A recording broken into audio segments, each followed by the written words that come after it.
Modern زبان میں اس کو موڈ سوئنگز کہتے ہیں.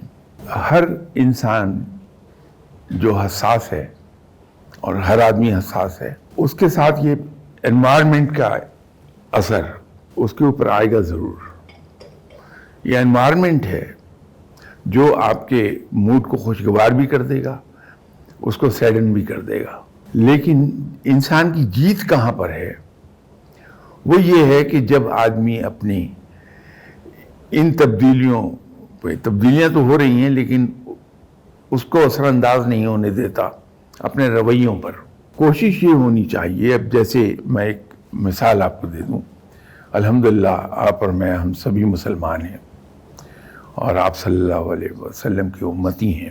آپ صلی اللہ علیہ وسلم بدترین حالات میں بھی پولائٹ رہتے تھے، اس لیے کہ کنٹرول بہت تھا.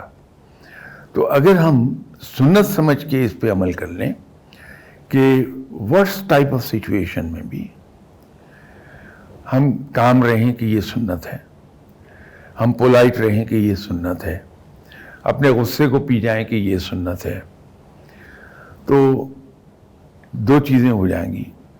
ایک تو ہم دوسروں کے لیے بڑی اٹریکٹیو پرسنالٹی ہو جائیں گے، دوسرا ثواب ملے گا سنت پہ عمل کرنے کا. تو یہ صرف سیلف کنٹرول کی بات ہے.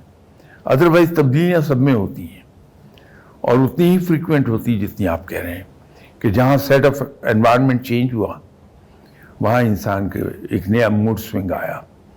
لیکن اس کو کنٹرول کر کے اوور رائڈ کر لینا، بلکہ کنٹرول سے زیادہ لفظ یہ بہتر ہے کہ آپ اسے اوور رائڈ کر لیتے ہیں، وہی جیت ہے آپ کی.